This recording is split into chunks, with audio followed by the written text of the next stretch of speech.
Hello, and thank you again for joining us at Voice of Rohingya Radio. We are a registered nonprofit coming to you from the state of Oregon in the United States of America. I would like to take some time to thank all of our listeners who allow this program to continue providing the latest news through our exclusive interviews, reports from inside the border, and reputable sources from around the world. If you would like to stay up to date with our program, you can find our weekly broadcasts every Sunday night at 6 p.m. Pacific online at youtube.com/VOR radio, or you can join our Facebook page to find more information on our activities and past programs. It is July 6, 2014. For Voice of Rohingya Radio, I am your host, Zach Taylor.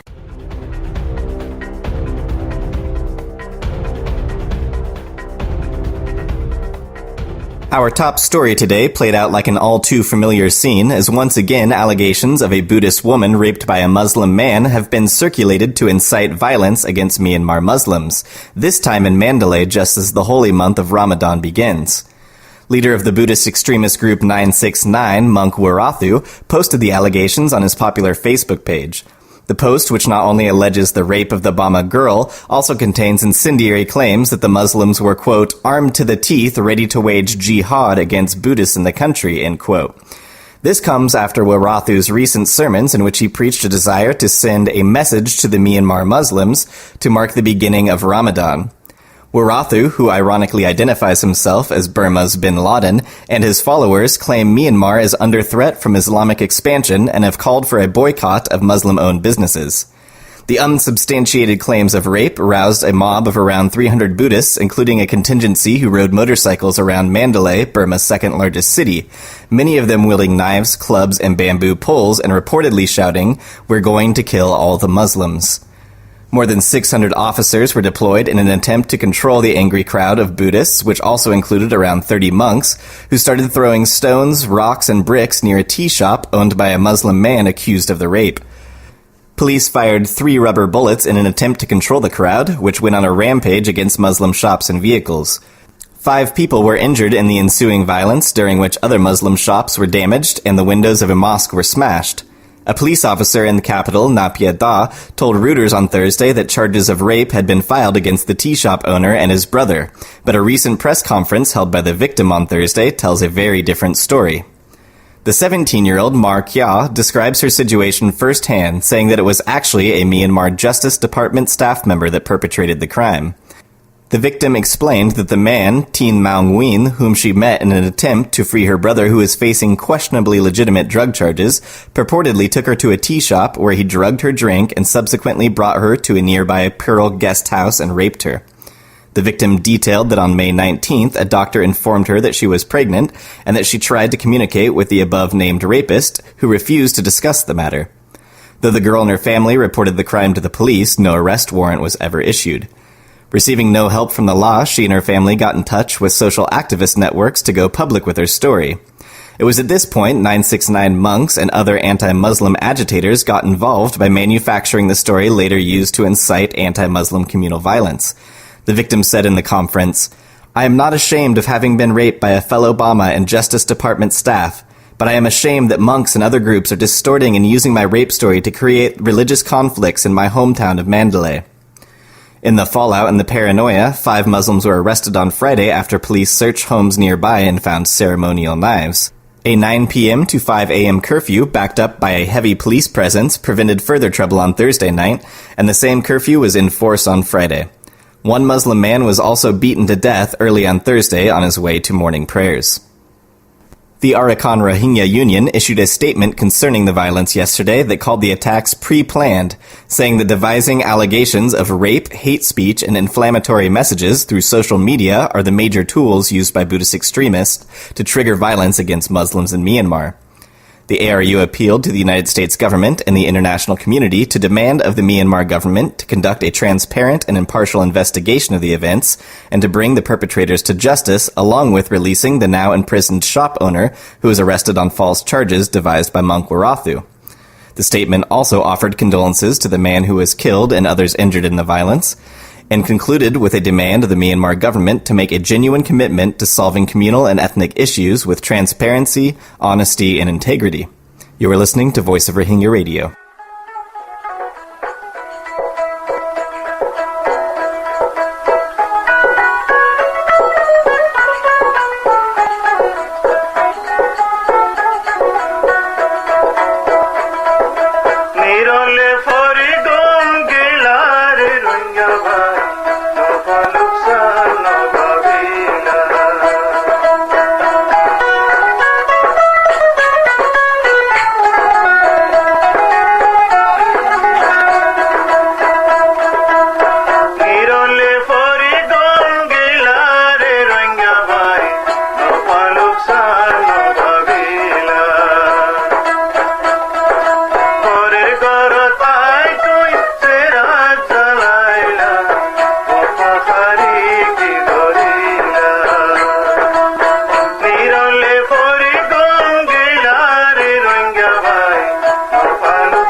Thanks again for tuning in to Voice of Rohingya Radio, a registered nonprofit from the state of Oregon in the United States of America, bringing you English language news concerning the Rohingya and other persecuted minorities in Myanmar. I am your host, Zach Taylor. An International Federation for Human Rights media release called for charges to be dropped against a Rohingya human rights defender yesterday. Tomorrow, Kyaw Aung, a prominent human rights lawyer, will appear before the Sitwe District Court to face various charges, including rioting and being armed with deadly weapons, and injuring a civil servant interfering with his official duties. The ongoing detention of Kyaw Aung is symptomatic of the Burmese government's relentless persecution of the Rohingya and its misguided policies in Arakan State, said the Protection of Human Rights Defenders president. Kyaw Aung is a moderate and a well-respected member of the Rohingya community. Instead of keeping him behind bars, the Burmese government should release him and work with him to promote dialogue between Buddhist and Muslim communities, including Rohingya in Arakan State, he added. On July 15, 2013, authorities in Sitwe Township arrested Mr. Aung in connection with a Rohingya internally displaced persons protest against attempts by the government to register them as Bengali in April of 2013. Clashes between Rohingya IDPs and immigration officials during the protests forced the authorities to suspend the registration process. However, Kyaw was not present during the protests and, in fact, had tried to contact camp leaders in order to advise them to keep the protests peaceful. The arrest and persecution of Kyaw Aung has all appearances of a reprisal seeking to quell protests by the Rohingya. The level of violations remains disquieting. Any way forward must respect an absolute baseline consensus that those who defend the rights of others, including minority populations, need to be protected, said OMCT Secretary General Gerald Stabrock. Former United Nations Special Rapporteur on Human Rights in Burma, Thomas Quintana, who repeatedly called for Aung's release, described him as a prisoner of conscience and said his detention was arbitrary. In 1986, Kyaw was imprisoned for 2 years for writing an appeal to the authorities on behalf of local farmers whose land had been confiscated. In 1990, he was arrested during a crackdown on Rohingya activists and spent the next 10 years in jail. Finally, in June 2012, government authorities detained him along with several other Rohingya aid workers for his alleged involvement in the sectarian unrest that hit Arakan State. He was released in 2012. In other news, the United Nations Children's Fund said there was urgent need to improve the situation of children in Myanmar's Rakhine State on Friday. Their news note says that more than 105,000 children in Myanmar's Rakhine State have been affected by violence, including 78,000 displaced children living in rural camps in appalling conditions. According to the INGO, half of all children under 5 in Rakhine State suffer from stunting, nearly 90% are born outside of a health facility, and 1 in 3 children is not attending primary school. UNICEF says they will continue working with local and government authorities and partners to meet the needs and promote the rights and well-being of all vulnerable children in Rakhine, regardless of their ethnicity, origin, religion, or language, but adds that much more must be done to address the alarming conditions affecting so many children across the state and to create the stable environment all children need to grow up safe, healthy, and educated. Today, the Dalai Lama reiterated his plea to Buddhists in Myanmar and Sri Lanka to halt violence against Muslims in a speech to tens of thousands of devotees to mark his 79th birthday, which was covered by AFP. In front of the massive crowd that included Hollywood film star Richard Gere in northern India, the Dalai Lama said the violence in both Buddhist-majority countries targeting religious minority Muslims was unacceptable. I urge the Buddhists in these countries to imagine the image of Buddha before they commit such a crime, Tibet's exiled spiritual leader said on the outskirts of Leh, high in the Himalayas. The Dalai Lama, who fled Tibet for India in 1959 after a failed uprising against Chinese rule, said, "Buddha preaches love and compassion. If the Buddha is there, he will protect the Muslims whom the Buddhists are attacking." Finally, the New York Times expounded on Burma's rocky road to democracy Friday, the day the United States celebrates its independence, in an article titled, "In Myanmar, the Euphoria of Reform Loses Its Glow." One of the highest-profile proposals of Myanmar's president's administration this year, the article details, is a series of divisive measures to protect Buddhism that have drawn outrage from interfaith groups. The proposed laws, pushed by a radical Buddhist movement blamed by many for instigating violence against Muslims, would restrict religious conversions and require women to obtain permission before marrying outside their religion. Liberalization is over, said Da Zin Mar Aung, a women's rights activist who has received death threats from her opposition to the bills. Why would the president submit such radical laws? Ms. Zinmar Aung, who like many civil leaders in the country is a former political prisoner, accuses the government of building a new national identity based on the basis of nationalism and Buddhist chauvinism rather than a multicultural democracy. The backsliding on press freedoms has been directly related, at least in one case, to the Buddhist-Muslim violence that has led to more than 250 deaths. In that case, a correspondent for Time magazine was barred from the country after writing an article on the radical Buddhist movement. Foreign journalists have seen the duration of their visas cut, and in February, journalists were jailed under a British colonial law, the State Secrets Act, for reporting on what they claimed was a chemical weapons facility. David Scott Mathieson, a Myanmar expert with Human Rights Watch, said the police last month reverted to their old intimidation tactics when they called in journalists and editors of several publications for questioning. The reason given was concern over potential money laundering, but more obviously it was a subtle form of pressure to curb the confidence of the Burmese media, Mr. Mathieson said.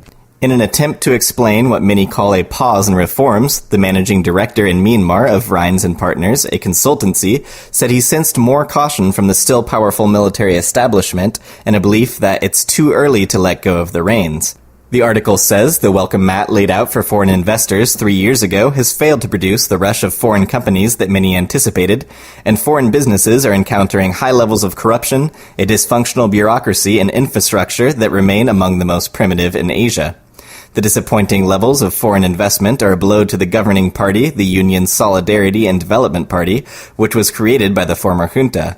The party was counting on job creation to help it overcome what many consider the long odds of beating the National League for Democracy, the party of Aung San Suu Kyi, the Nobel laureate, in landmark elections due to be called next year.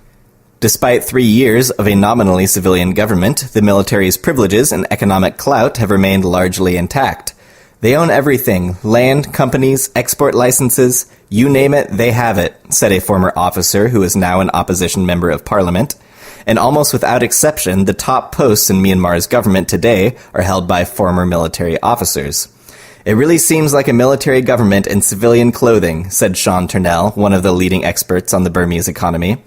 The Times says there are fears that the upcoming election might also come with negatives, possibly exacerbating religious tensions, especially if the governing party tries to harness the popularity of the radical Buddhist movement. A Muslim tea shop owner said after the violence in his neighborhood this week that police seized sticks and swords from Muslim houses, but they did not disarm the crowd of Buddhist attackers.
Thanks again for listening, and please tune in next week when I'll be speaking with the Director General of the Arakan Rohingya Union, Professor Dr. Waqar Uddin, about the recent developments in Mandalay.